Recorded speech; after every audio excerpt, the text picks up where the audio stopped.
Olá, eu sou a Aline Wolff e quero te dar as boas-vindas ao Amar é um Elo. Nesse espaço eu converso com pessoas que trazem seus relatos sobre momentos difíceis enfrentados com muita coragem e mostram que é possível buscar equilíbrio e cultivar uma vida mais saudável. O Amar é um Elo é um convite à reflexão sobre os nossos limites e como pedir ajuda faz parte do processo de cuidar das suas emoções e se preparar para um futuro de realizações. Sejam bem-vindos e bem-vindas ao Amar é um Elo, um espaço para lembrar que sentir é humano e cuidar é possível.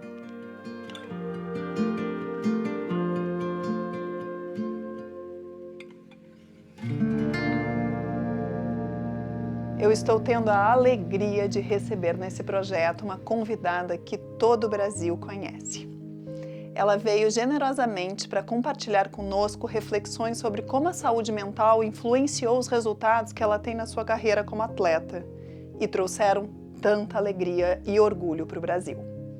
A minha conversa hoje é com a Rebeca Andrade, ginasta, a maior multimedalista olímpica do Brasil e que eu tenho o privilégio de acompanhar desde os seus 13 anos. Para a Rebeca, ter saúde mental é ter clareza para lidar com as adversidades da vida. Rebeca nos contou como busca esse equilíbrio no convívio com as pessoas que ama, com seus cachorros, nos momentos de descanso, na terapia e no cuidado com o corpo e a mente. Ela falou também sobre decisões difíceis que teve que tomar ao longo da sua carreira para seguir respeitando os seus limites. Rebeca relembrou ainda as lesões que marcaram a sua trajetória, momentos de dor e fragilidade nos quais o apoio da mãe, do treinador e das amigas foram fundamentais para que ela não desistisse. E trouxe uma reflexão poderosa sobre as redes sociais e o mundo acelerado em que vivemos. A importância de preservar a vida privada, de não se comparar e de entender que conquistas sólidas levam tempo, paciência e disciplina. Rebeca mostra com sua história que tanto as vitórias quanto as quedas nos ensinam e nos fortalecem. Uma atleta que conheci menina e se tornou uma mulher consciente, resiliente e muito verdadeira. Vem comigo nessa conversa? Este é o Amar é um Elo, um espaço para lembrar que sentir é humano e cuidar é possível. Minha querida, muito obrigada. É muito bom estar aqui junto contigo para a gente falar de um tema que tem inspirado muita gente nesse tema e com a tua história também. E aí eu queria começar, né, trazendo assim uma pergunta, né, que é assim para ti saúde mental? O que é ter saúde mental? Como esse tema entra na tua vida? Como que tu cuida disso? Enfim, conta um pouquinho. Na minha percepção, saúde mental é você ter clareza para lidar com as adversidades, né, que vão acontecer ali na sua vida, seja numa parte esportiva, parte profissional de trabalho, enfim. Ao mesmo tempo, a forma de cuidar é estar com as pessoas que eu gosto, estar com os meus cachorros, é assistindo uma série, é tendo um bom tempo de descanso, sabe? É conversando com a minha psicóloga, que é você. Mas pra mim é essa parte, porque eu acho que tudo isso fortalece não só o meu corpo, mas também muito a minha mente, justamente para lidar com as partes mais difíceis que eu vou precisar enfrentar em algum momento. É muito verdade isso, né, Rebe? Porque tu falou uma palavra que eu acho que é muito importante, clareza, né? De quem tu é, do que tu gosta, do que tu consegue, né? E do que às vezes não cabe mais na tua vida, né? Sim. Como é importante essa clareza para, né, tu também entender assim, não, mas né, será que eu consigo isso? Será que isso ainda cabe na minha vida? Será que meu corpo aguenta isso? Né? Como foi esse processo, assim? O processo foi construído durante os anos, né, acho que o meu corpo foi sentindo bastante por conta das lesões, mas quando eu realmente decidi que eu não queria fazer, foi foi uma decisão muito tranquila para minha cabeça, sabe? Acho que muito mais difícil para o meu treinador, para a equipe multidisciplinar, para o público também que gosta bastante de me ver me apresentando. Só que ao mesmo tempo, quem tá sentindo tudo sou eu, sabe? Eu que tenho que lidar com a minha dor, eu que tenho que lidar com o meu cansaço, eu que tenho que lidar com a minha cabeça. Então, é o que eu falo sempre, né? Você me ensinou muito que eu tenho que lidar com as minhas coisas. Se eu estiver prestando atenção no que os outros estão querendo que eu faça, que eu seja, que aconteça e tudo mais, eu não vou estar focada na pessoa certa.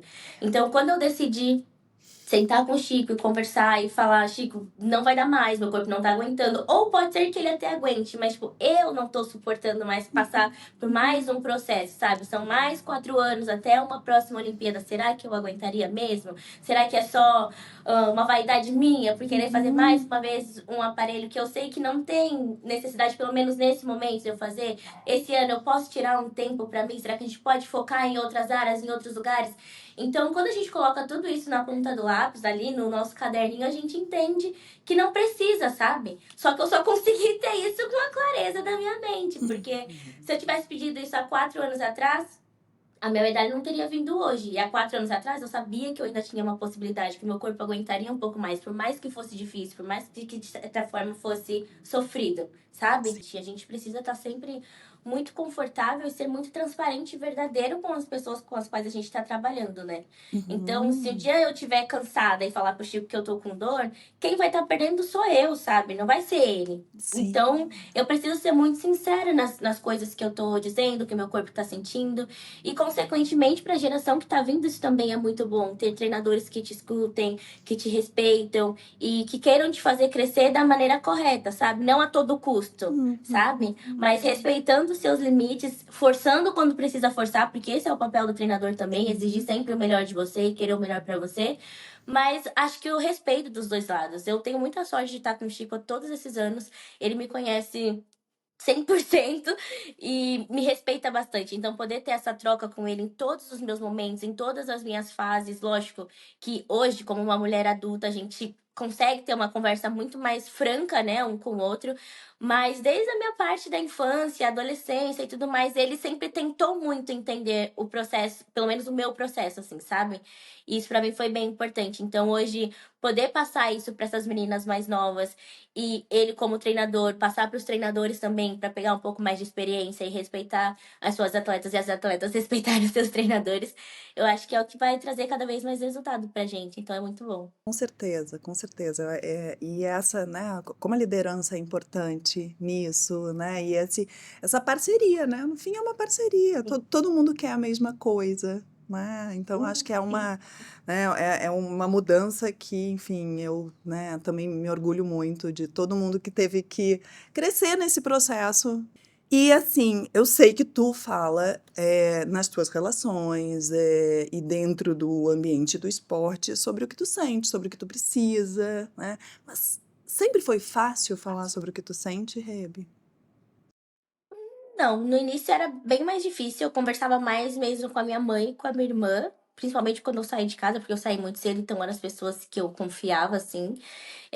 Apesar de eu ter essa liberdade com o Chico e com a Kelly também na época, tem coisas que a gente não quer falar ou simplesmente não se sente confortável para contar naquele momento. E aí eu tinha minha estratégia de que se eu tivesse muito estressada ou muito nervosa, a gente morava na mesma casa, né? Eles cuidavam da gente. Então eu escrevia uma cartinha e passava por debaixo da porta tudo que eu tinha sentido, que eu não tinha gostado do treino. Porque às vezes, por ser mais nova, né, a gente não tem aquela coragem ainda de abrir a boca e falar, tipo, na cara do treinador. E também por muito respeito, porque às vezes no estresse eu não queria ser desrespeitosa, sabe? Minha mãe me deu muita educação, então eu sempre partia pelo lado que me deixasse mais confortável, o lado que me deixava mais confortável mesmo. Aí eu escrevia ali minha cartinha, passava por baixo. Você sabe muito bem como foi difícil descascar todas as minhas camadas para que eu pudesse confiar em você, para começar a contar as coisas e a gente começar a se entender e ter ali um bom trabalho. Mas eu acho que faz parte do ser humano. Eu acho que ninguém vai chegar do nada e te contar tudo que tá sentindo, passar todos os problemas e tudo mais. Assim como em qualquer outro lugar, eu acho que é uma construção de confiança, de lugar seguro, de acreditar e assim se sentir confortável para começar a colocar tudo pra fora. Isso, é muito isso, né, eu acho que tu disse tudo, maravilhosa como sempre, né, é essa coisa da construção das relações, da construção da confiança, da construção de um espaço seguro na relação, e isso não é imediato, né, isso é convívio, isso é conhecer a história um do outro, né, respeitar o tempo de cada um, então, é muito bom que as pessoas escutem isso, sabe, Rebi, porque às vezes as pessoas se sentem pressionadas a falar tudo o que sente, só que a pessoa às vezes não quer, não tem espaço ainda para aquilo. Não é que em algum momento isso não vai acontecer, mas todo mundo tem o seu tempo, né? Exato.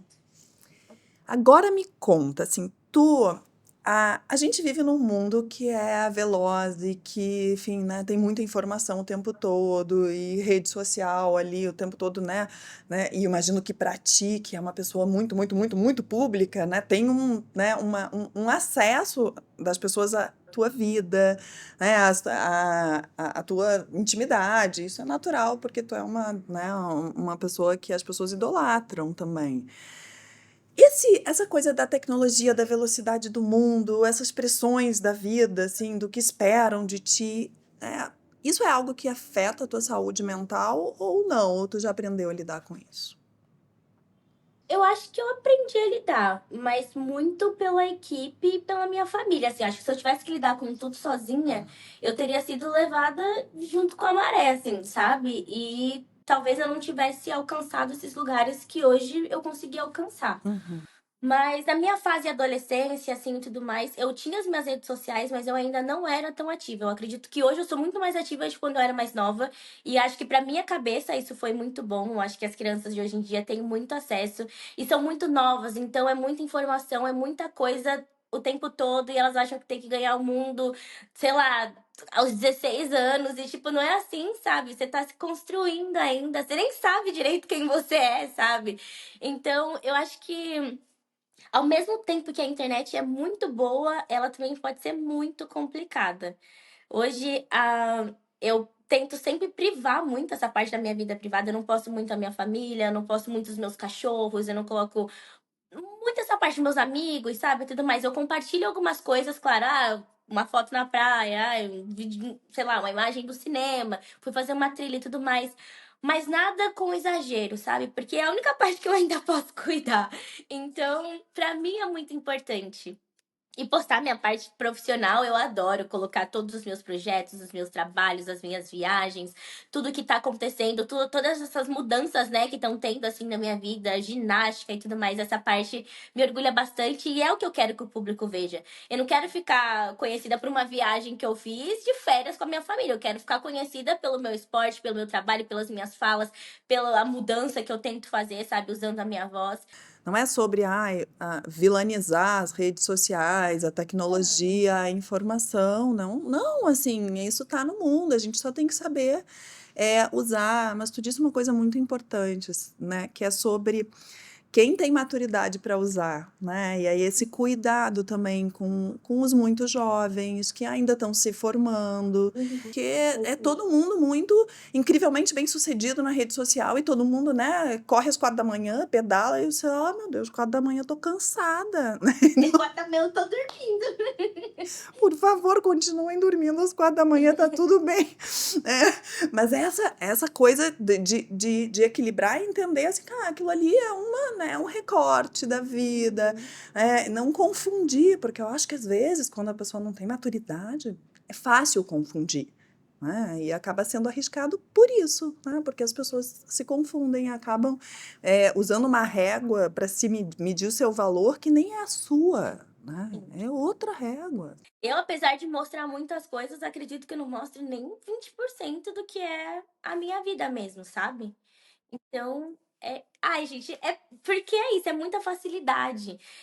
Se a gente for parar pra pensar, antigamente as pessoas mais bem-sucedidas eram sempre as pessoas muito mais velhas. Então a internet veio de uma forma pra ajudar muito, né, na evolução e tudo mais, mas ao mesmo tempo trouxe essa pressa. Eu acho que os jovens Ai, quase que eu não sou mais jovem. Os jovens hoje em dia, eles querem tudo muito agora, nesse momento e tudo mais. E às vezes, para você construir uma coisa duradoura, que vale a pena, que você vai passar de geração para geração da sua vida, sabe, para os seus filhos, netos, enfim. Não é só uma coisa que você precisa fazer agora, você precisa fazer uma coisa sólida, eu acho, sabe? Tem que ter uma base, tem que ter uma construção, porque depois de que adianta você fazer um negócio muito bom, muito legal, que não vai durar um mês, que não vai durar um ano, sabe? Então é muito isso. Eu acho que esse medo faz parte, porque tem essa questão de ter muito acesso, então eu entendo ela com 23 anos achar que fracassou em alguma coisa, se ela não conseguiu ainda atingir o que ela gostaria, mas ao mesmo tempo é uma construção. Ela só tem 23 anos, então tem muita coisa para aprender, sabe? Tem muita gente para conhecer, muita coisa para ensinar também, porque eu acho que por mais que a pessoa seja jovem, a gente sempre tem algo para aprender com quem passa de bom coração nas nossas vidas. Não é simples, não é direto, não é rápido, né? A colheita vem quando, né, tem isso que tu falou, assim, uma boa base, uma boa estrutura e essa paciência para construir mesmo. Acho que né, é a palavra que me vem, assim, paciência. Se tu quiser dividir, isso é só um convite, tá? Assim, algum momento que tu sentiu que a tua saúde mental estava fragilizada, como é que foi esse momento? O que te ajudou e o que tu poderia dizer para quem vive situações similares, né, a um momento de fragilidade mesmo, assim? Eu acho que dos últimos anos pra cá, os últimos anos, sei lá, 2021 pra cá, minha cabeça tá muito boa, tipo, eu me orgulho bastante de quem eu sou, do que eu construí, de tudo, assim, que hoje eu tenho na minha vida, sabe? Mas os meus momentos de lesões foram os meus momentos mais difíceis. Eu acho que foi onde a minha cabeça, não que ela tenha me deixado na mão, mas que eu tenha me sentido mais confusa, assim, sabe?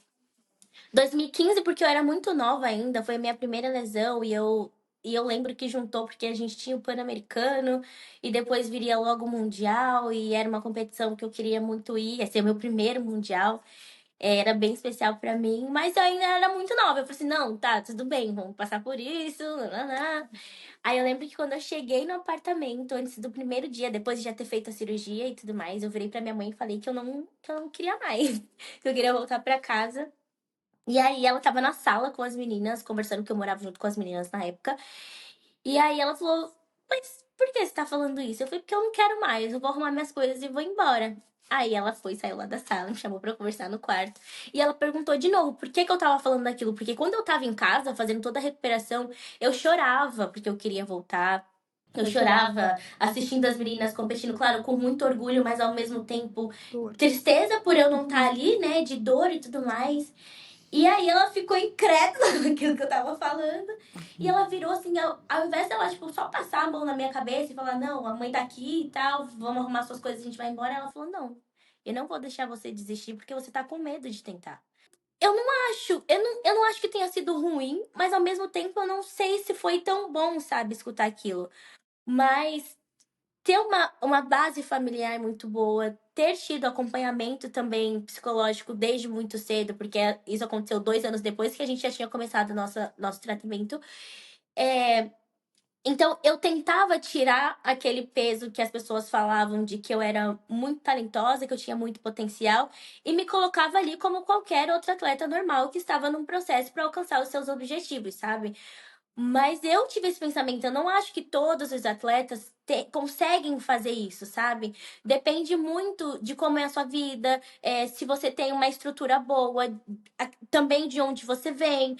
Então, essa parte pra mim foi um pouco complicada e me deixava sempre um pouco mais fragilizada, porque me trouxe um medo do qual eu não queria ter, que era, meu Deus, eu não sei se eu vou voltar tão boa. Graças a Deus eu voltei, excelente, maravilhosa. Aí bomba de novo, 2017, vai, já tava no Mundial, machuquei de novo. Eu falei: não, eu não acredito nisso que tá acontecendo de novo. Aí eu fiquei incrédula, porque eu tava um touro de tão forte, de chegar. Eu tava muito, muito preparada. A gente tava em Toronto, se eu não me engano. E eu, se eu competisse, eu ia ter ganhado tudo, eu tenho certeza. Porque assim, eu tava muito bem. E quando eu machuquei, eu falei: ué, eu não tava bem? Eu não tava forte? Então eu não me conheço? Será que eu não posso confiar em mim? E aí veio um outro tipo de dúvida, já não era mais, ai, será que eu não vou voltar tão bem? Era, eu não me conheço mais. Eu não sei se eu realmente estou forte, eu não sei se eu realmente vou conseguir passar por isso. E foi um momento muito difícil, porque eu ainda tentei voltar pra competição. Eu lembro que eu enfaixei meu joelho todo lá e tal pra tentar ir, mas realmente não rolou. E daquele instante eu fiquei muito triste, foi um período muito difícil. Eu lembro que essa em questão de trauma, assim, pra mim foi o pior, porque eu não conseguia falar sobre. Eu lembro que você tentava falar e eu saía e tudo mais, não queria falar sobre, até que você me pegou e falou: Rebeca, a gente tem que falar sobre isso, porque você vai fazer esse elemento de novo. Então, você não pode ter medo dele, sabe? A gente tem que conversar, você tem que tirar isso de dentro de você. E se não tivesse sido você falando aquilo, como a minha mãe falou que não ia deixar eu desistir porque eu tava com medo de tentar, talvez eu tivesse desistido mesmo e eu não teria as realizações de hoje, sabe? Então, eu acho que são pessoas muito importantes, pessoas que eu respeito demais e que eu sei que querem o meu bem, que eu sei que querem tirar sempre o melhor de mim, mas que se eu tivesse decidido realmente não fazer, independente se fosse por medo ou por falta de vontade, teriam me apoiado. E eu acho que é por isso que foi tão importante terem falado comigo, sabe? E aí eu consegui me abrir, a gente começou a conversar sobre, e esse trauma foi saindo, aos poucos eu fui voltando a treinar, me sentindo forte de novo, voltando a confiar em mim, na atleta e na pessoa que eu sou, nos meus pensamentos. Sim. E eu voltei. Eu tive um 2018 incrível, já depois, né, mais recuperada. Aí, em 2019, a gente começou também com uma bala, veio o brasileiro e bum, de novo. Eu falei, não, agora eu não quero mais. Eu não aguento mais. Eu não preciso passar por isso. Aí eu virei pro Chico já no brasileiro. Eu falei, não, eu não quero, vou desistir. Liguei pra minha mãe, já lá indo pro hospital pra fazer o exame, que eu já sabia que aí eu já me conhecia, né? Já era a terceira vez passando pelo mesmo processo. E foi um momento muito importante pra mim, porque foi no qual eu entendi que eu posso me acalmar sozinha nos meus processos, nos meus problemas. Então, por mais que tenha sido uma situação ruim, eu aprendi demais com aquilo, sabe? É lógico que se no mundo perfeito eu pudesse não passar pelas minhas lesões, óbvio que eu escolheria não ter passado pelas minhas lesões. Mas já que eu precisei passar, no mundo de hoje, eu não mudaria nada do que eu precisei enfrentar. Porque elas me ensinaram demais a me conhecer, a me respeitar, a lidar com problemas. E pra mim foi muito importante. Então foram os meus momentos mais frágeis, assim. E pra minha volta, eu lembro que em pensamento, eu tava dividindo o quarto junto com a Lohane. A Lohane tinha final no dia seguinte, naquele brasileiro. E eu tava chorando, obviamente, porque eu tava muito triste, mas eu não queria atrapalhar o sono dela, nem nada disso. E em pensamento, eu falava pra Deus, assim, sentada na cama, eu só queria um abraço, eu só queria me sentir confortada. Minha mãe não tá aqui, meu treinador sumiu, porque ninguém encontrava o Chico em lugar nenhum. Ele tava muito triste também pela situação. E aí eu lembro que a Lô, sem falar nada, assim, ela tirou o edredom da cama dela, ela veio pra minha cama, assim, trouxe embaixo das minhas cobertas e me deu, depois do abraço da minha mãe, o melhor abraço que eu já ganhei, assim, na minha vida, sabe? E foi com o abraço da Lô que eu senti que não tava na hora de eu desistir, sabe? Que não era a minha hora de parar, que eu ia voltar e que eu ia conseguir. E eu não falo nem sobre os resultados das medalhas, mas que eu conseguiria voltar mais uma vez, sabe? E aí, ali eu fui, peguei o telefone. Cara, foi muito doido, porque a Lohane não falou nada. Eu fico até arrepiada sempre que eu lembro dessa história. Porque ela não falou nada, e aí eu só peguei o celular, liguei pro Chico, ele me atendeu e eu falei, eu vou voltar, a gente vai conseguir. Aí ali ele desabou também, mas aí já de alívio e felicidade, né? Porque eu tava ali de volta, eu ia tentar mais uma vez. E aí eu voltei. 2 anos depois veio a minha primeira medalha de individual geral em Tóquio. Depois a gente teve ali o ouro no salto. E aí foi igual foguete, que eu espero que continue assim. Mas que também, se não for, eu entendo que eu já sou uma pessoa muito realizada dentro do meu esporte. Vou estar sempre tentando dar 110% de mim dentro da ginástica, em todos os outros trabalhos que eu fizer. E não é uma falha ou uma derrota que vai me fazer desistir, independente do que eu escolha, sabe? Então, eu acho que a construção da minha carreira me fez ser uma mulher e uma atleta muito mais forte, muito mais consciente, muito mais respeitosa com os outros e consigo mesma. E é isso. Não que todo mundo precise passar por um baque gigantesco, mas eu acho que todas as falhas ensinam a gente, assim como as vitórias. Acho que essa é uma sabedoria muito grande, né, que tu tem e que com certeza, né, tu espalha uma mensagem que leva isso para a vida das pessoas também, né? Muito, muito, muito, muito obrigada por dividir tão generosamente uma mensagem que eu tenho certeza vai chegar em muitas pessoas. Obrigada, Assim meu amor. espero. De nada, eu que agradeço. Eu espero que esse programa, pensado com tanto carinho nesse Setembro Amarelo, tenha trazido luz ao seu caminho de autocuidado. E que você possa sentir acolhimento e coragem para pedir ajuda antes que o seu corpo e a sua mente cheguem a qualquer limite. Receba o meu abraço carinhoso e o meu muito obrigada por nos acompanhar aqui no Amar é um Elo.